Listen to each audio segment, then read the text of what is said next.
Each presenter has how much time? For the presentation? For the first presentation, for their, not answering questions, but 7 minutes. 5 to 7 minutes for each presenter, beginning with Leonard Davis, and the microphone will be passed in that direction as each of your presenters introduces themselves and agency. Well, good afternoon. My name is Joe Seabrooks, and I have the honor and privilege of serving the Metropolitan Community College District in the fantastic Penn Valley campus. And I'm so very thankful to be with you all today. Thank you. Good afternoon, my name is Mark Early. I'm co-founder of a company called the Charter School Group, and our company provides support services, pivotal support services to charter schools. We provide confidential stakeholder evaluations and performance reports for charter schools to give the stakeholders, whether it be the faculty or the funders of the charter schools, information on where they stand with the academic outcome of the school and other technical services our organization provides to charter schools to help them increase both their social and their academic outcomes. And I'm glad to be here. Thank you. Hello to everyone. My name is Michelle Edwards. I work at Lee Summit West High School as an English teacher. I've been in education for 19 years, 6 years in a rural community, 6 years in an urban community, and the last 7 years in a suburban community. In the fall, I will be transitioning as assistant principal at Lee Summit High School. And I believe that all of our children can learn, and I believe that we need to keep the rigor in the schools and help our students go on to the Penn Valley and other universities and colleges across the country. Thank you. Good afternoon, my name is Bob Hill, and I'm pleased, proud, humbled, and agitated to be the pastor of Community Christian Church by various members at various times. As you well know how church goes. But I'm also co-chair with Rodney Williams of the 2x2 initiative connected with Moore Square, Metro Organization for Racial and Economic Equity. We envision mobilizing, and I'll say a little bit more about this later, half of the Metro's congregations to relate to students all across the Metro to raise graduation rates, raise achievement rates, lower violence, lower pregnancy, and to do something that's different than what we normally do, which is policy related, but this will be service related. And I'll say some more about that in a minute. Oh, one more thing. And I just got back from watching my niece graduate from Virginia Tech. She graduated without a debt, and she's got a JOB. Well, it was well worth taking the microphone back. My name is Jim Kakamo, and I run Mid-America Head Start. We serve 3,000 children and families in Clay, Platte, and Jackson County, but we'll talk a little bit more about that. I'm absolutely blessed to be here amongst you. I sat in a bit this morning on the education meeting, and boy, there's some lively discussion.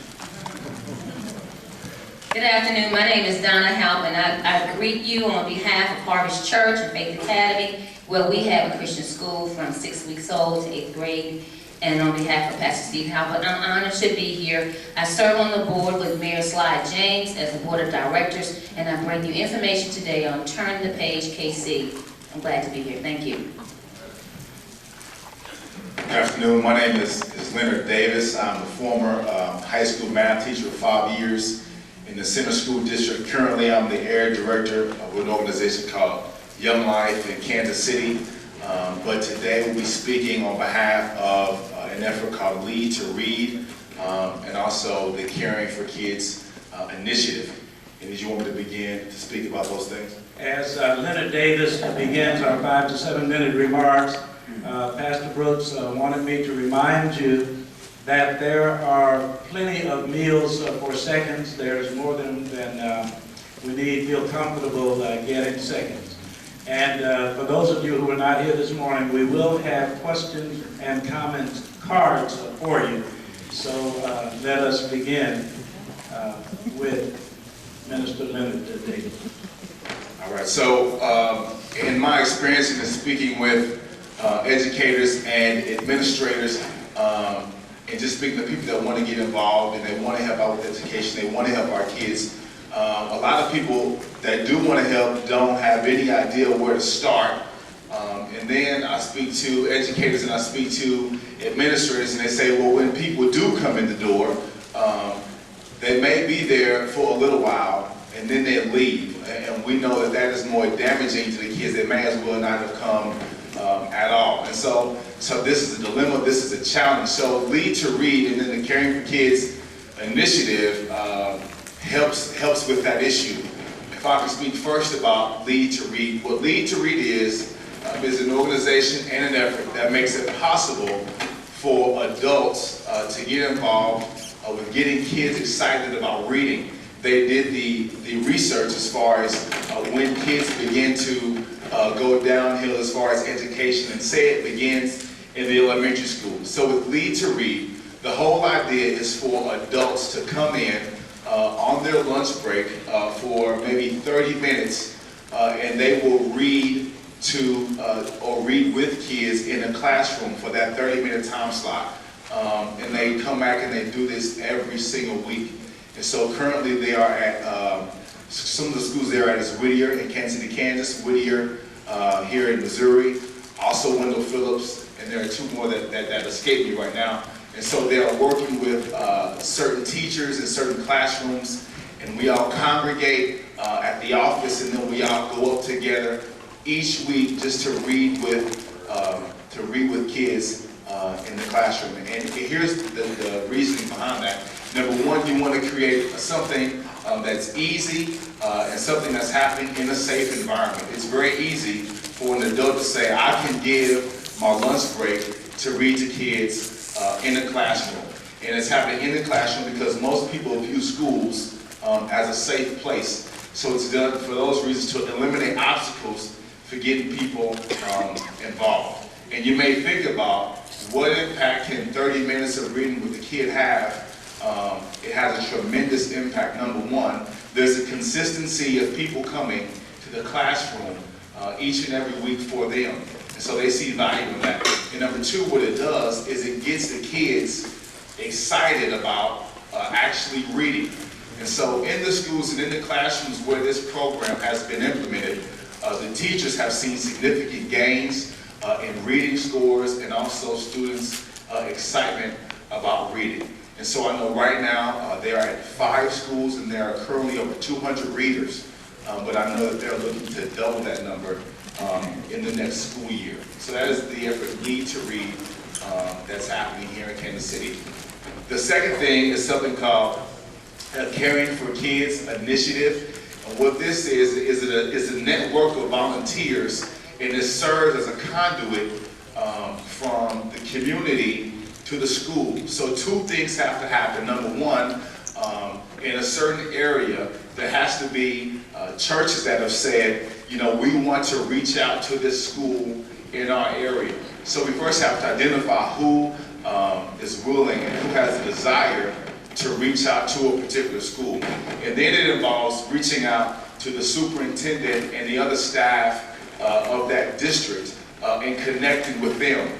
So once the connection is made with the superintendent, and once there are a group of people who have a desire to meet the needs of that school, what happens is there is a platform, like a luncheon, where the administrators and the educators have the opportunity to actually share what their needs are and what they stand in need of.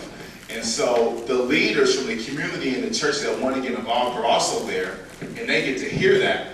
So they express their needs, and then the needs are heard, and then something awesome happens, and tons of volunteers. I know that around 200 volunteers have been involved in getting plugged into one school in the Kansas City, Missouri School District. I know it's also happening in 2 schools in Kansas. But when you do that, you eliminate the problem of people being inconsistent. You eliminate the problem of people not having an avenue and people not even knowing what the needs of a school, of what the school are. And so it's been very effective in the school districts where where it's currently plugged in, and I know that the people that are involved in serving the community in that way have benefited from it great. So if you want to learn more information about Lead to Read, there is a website. It's leadtoreadkc.org, and I'm sure you can look there. You can see what schools the program is at and what's going on there, and also submit information if you have a desire to reach a particular school, and they can begin to make the efforts to make that happen. As far as caring for kids, the initiative, I would just say shoot me an email. The person that leads that is Master Gary Schmitz, the leader of the citywide prayer movement. I am just here in his stead. But you can email me at ldavis@kc.younglife.org, and I'll pass information to Gary, and we can get things going, and we can get to work. Thank you.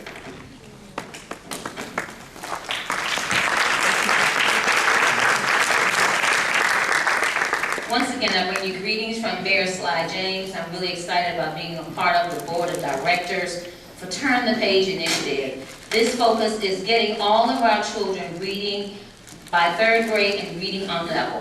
And so one of the things that's going on with the Mayor's Board is that they are looking for volunteers throughout all of the city and the churches.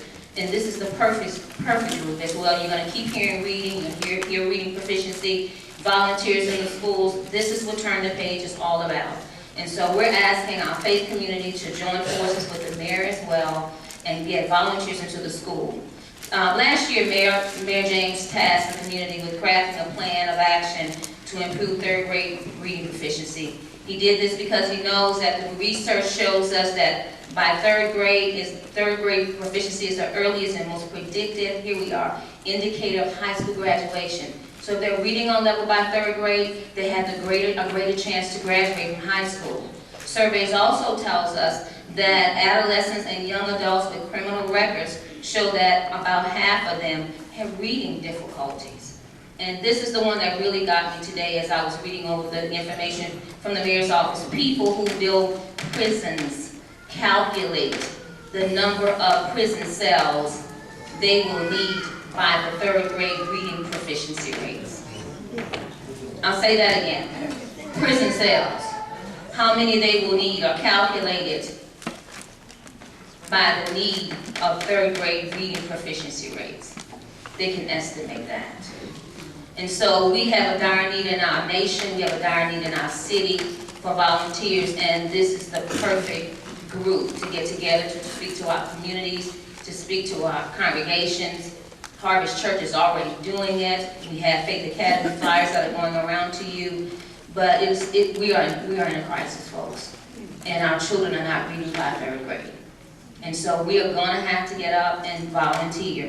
The mayor also is responding to a national call, nationally, across the nation, of action to really get all of our children up to grade level. A cross-sector group of national organizations and leaders are already motivating, so this thing is happening across the nation.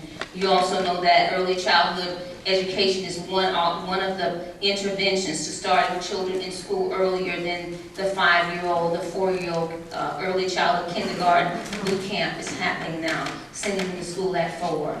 Our mission is to ensure that all 3rd graders are reading proficiently by the end of 3rd grade. Based on the 2011 math scores, our 3rd grade reading proficiency in Kansas City was 33%. That means only a third of our 3rd graders are reading on level. Only a third of our 3rd graders are reading on level. That ranges from around as low as 19% in some school districts, Kansas City School District, to even in our suburban areas, as only 56% are reading on level. And so reading is something that you're going to keep hearing from this panel. Getting books in our homes, getting libraries in our homes, taking our children to the libraries, getting grandparents involved, uncles, aunts, as many volunteers as we can to make Turn the Page successful. Once again, one of the things that's happening as well from the mayor's initiative is to make certain that we close the gap for summer learning loss, because our children lose learning through those 3 months. Making certain that you place your children in a summer program like the Upper Room or Freedom Schools there across the city. Making certain that your children go to school every week and not miss one class one day of school every week. Make sure they go to school every day. Remember when perfect attendance used to be a certificate at the end of the year? We've got to go back there again. Perfect attendance. And then making certain that we get the whole family engaged. The kindergarten readiness gap starts before a child ever shows up in the classroom. It starts in the womb. It starts in infancy when a child who grows up in poverty hears 30,000 fewer words spoken at home. That child grows up and goes into kindergarten ill-prepared. It accelerates when that child goes home on summer vacation and isn't taken to the library or isn't read to. They lose ground over the summer. They lose ground over the summer. We've got one more week of school. Let's get our children in the summer program. Change won't happen overnight, says the mayor, but it will take everyone working together to make changes. I'm excited about this. I bring 33 years to education, 14 years in the public school, 18, almost 19 years in a Christian school, and I found out that 3 things are very common in either school district. Children still come ready to learn. They are excited about learning. Believe me, they are excited about learning and they want to learn. Parents still trust teachers. They drop them off in August and pick them up in May. They still trust and believe in our system. Even if it's broken, they still believe what the teacher says about their child. That's very common in public school as well as private school. And thirdly, there are still passionate teachers. There are still teachers who believe in education. There are still good teachers. Don't give up on teachers. There are still good teachers. God bless you and thank you. I'm excited about being here. Turn the page to this meeting. We're very excited. You know, it's accidental that I'm sitting next to her, and I'm not excited about following you because you were great. You know, I got to tell you, I want you to think about this just a little bit. 19% of third graders in the Kansas City, Missouri School District read at that proficient level. Now, you know, I've been in education for a very long time. I worked for a public school district for 20 years. I worked in a children's advocacy organization here in town for 8 years. And I work for the Mid-America Regional Council now running Head Start. And our children need us. Our children need us. From birth to 3rd grade, you learn to read. From 4th grade on, you read to learn. So when states like California and Virginia use 3rd grade reading scores to predict how many prisons they're going to need, a decade out or 2 decades out, they do that because from 4th grade on, you learn to read. So if you can't read, guess what? You can't learn. Now we know that many of the children in the urban centers of this United States come to knock on the schoolhouse door for kindergarten 2 years behind. You don't catch up. So, I want to tell you a little bit about Head Start. We know a great deal about the importance of the first 5 years of life. Children are born learning. Now we know that.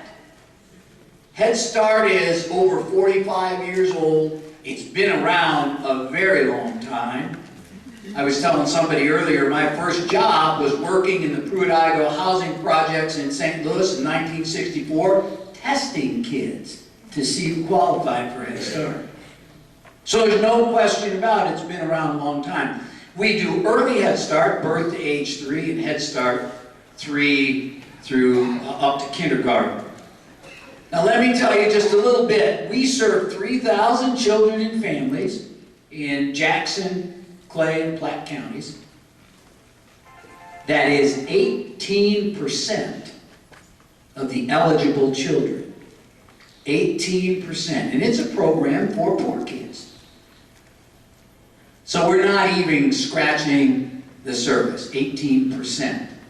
I will tell you that in the last decade, in our community, the percentage of children birth to 5 in poverty has grown 70%.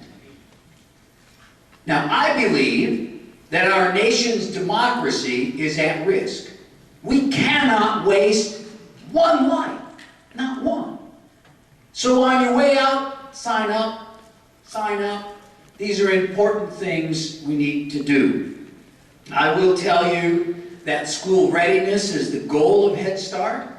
It was reauthorized in 2007, and we work closely with the area school districts to help ensure that when children knock on the schoolhouse door, they're ready to learn.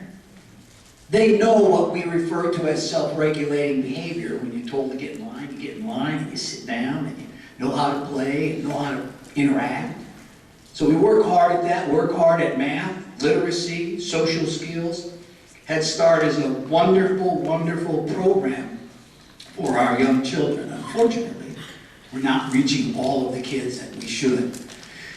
So as we go down the panel, and people ask you and your congregants to think about volunteering, your faith community to think about volunteering, please do. The sooner, the better. Our children need us. Your involvement is good for the children.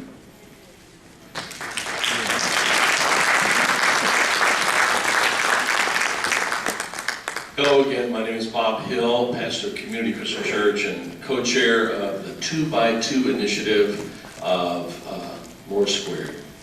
I'm the son of a single mother who had a lot of help from a grandmother, and then she lived by a motto that she taught me, that if you have a good school and a good doctor and a good church, you can have a good life. And we live by that from Brownsville, Texas, down by the border to Pasadena, Texas, outside the edge of Houston.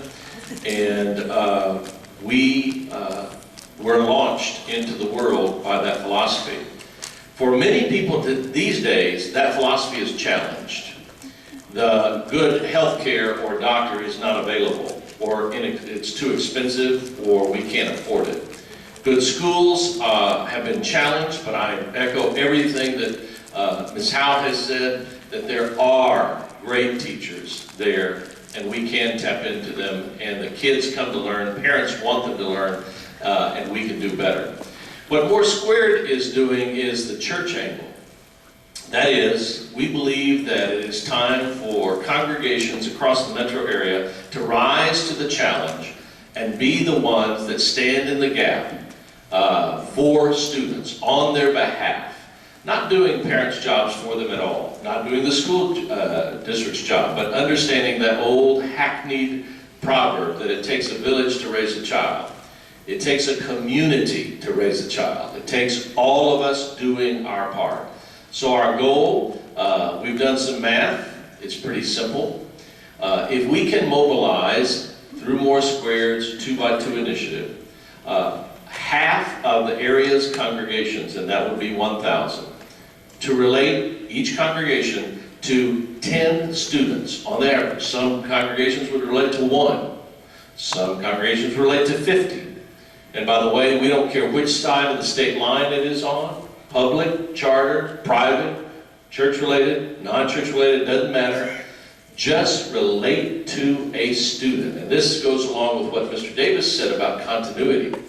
If the congregation will make a covenant with a student and say, here is this person from Harvest Church, Ms. House sent them, and they're going to be in relationship with you from now until the time you graduate, and work with you, and work with you, and work with you. We'll sit, as the old song says, we'll see that day come round. If 2 and 2 and 50 make a million. So here's how the math goes. 1,000 congregations, on the average of 10 students, 10 volunteer, mentor, tutor relationships per congregation, that's 10,000. But our goal is bigger than that. We want to do that every year with 10 new students, 5 years in a row. We want to impact a generation. To say that we come together and to rise and be a national model, that would be the kind of the frosting on the cake. Because if we can do this, and we believe that we can, then they will come to us. What are some of the features of this program? One of the biggest features is that we will measure students' abilities, capacities, proficiencies, and achievements. We will not say, it's a good thing that I came over here and got to know little Jimmy Kakamo, and I'm his tutor, I'm his mentor. Ain't I nice? We're not going to do that. We don't care. Well, we want to be nice, and we want to have convivial relationships, but there will be a before measurement and an after measurement about the effectiveness of the training. We built that into our model.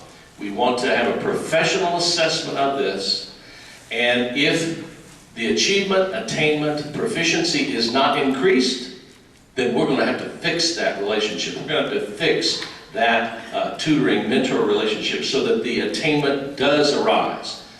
Ancillary goals in the long run would be to access more scholarships for more students post-high school than we've ever seen before. The money is out there in many places, and it is affordable if you have the scholarships.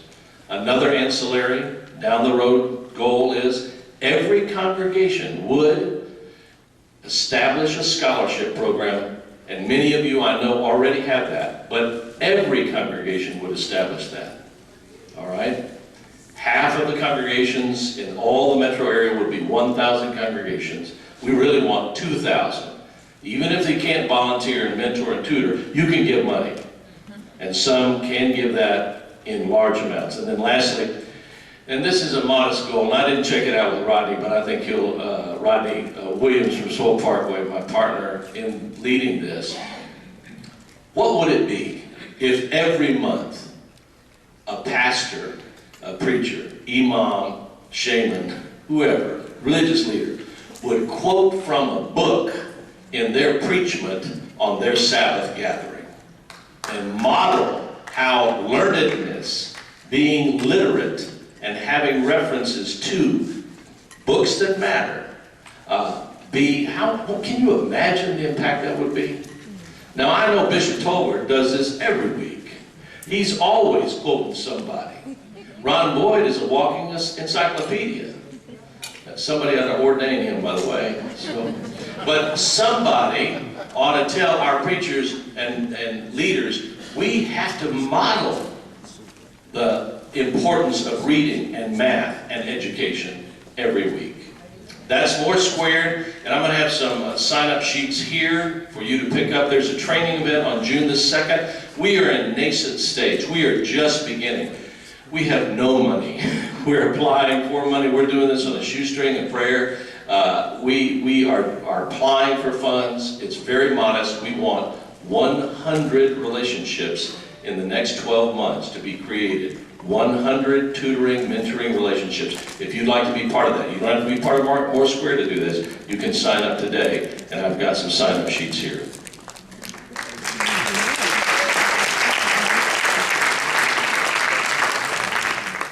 Thank you. Once again, my name is Michelle Edwards, and I've been in education for 19 years, and 15 of those 19 years has been on the secondary level, teaching primarily juniors and seniors. And my job is to get them to be college and career ready. We've heard a lot about preschool and Head Start. We've heard a lot about the elementary level, but wherever they come to us on that high school level, we have to get them ready. Sometimes they're on target, many times they are behind.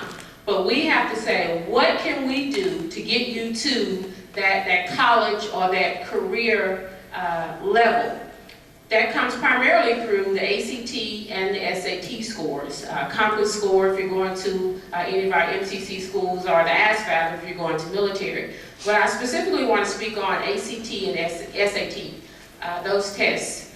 There's a lot of controversy about the tests, but I think the tests are good because they help students learn to value the rigor that we need in our schools. And if you appreciate that rigor, if you buy into the need for a rigorous educational program, then the students can do well on the test. The SAT has been around since the early 1900s, 1901. And initially, when it came out, it was a little exclusive. It was for the wealthiest students in the country. It was for the students going to the private schools. And it was very expensive for the time period. Since then, the SAT has changed quite a bit. The ACT was started in 1959, and at first it had that same stigma to it. It was just for certain students, and the students who scored well on the test would be able to go on to college, and if you didn't score well on the test, you couldn't go to college. Door closed. In those early years, you could only take the test one time. In those early years, the test was several $100s. In those early years, you couldn't even study for the test. A lot of it was based on aptitude and just what you innately had. But a lot of changes have been made. Both tests are offered several times a year. Both tests have nominal fees in the $30 range. Both tests do qualify for vouchers. So if we have students who are on free or reduced lunch, many times they can get a voucher from their high school counselor or a fee waiver that can waive the fee for those tests. There are many tutorial programs and test prep programs for those classes. Now, some of them are $1,500. Some of them are $2,000, and you know the type of students who are able to afford those expensive programs. And those are the students who are getting into the better schools and who are getting the scholarships. But there are many free test prep classes as well.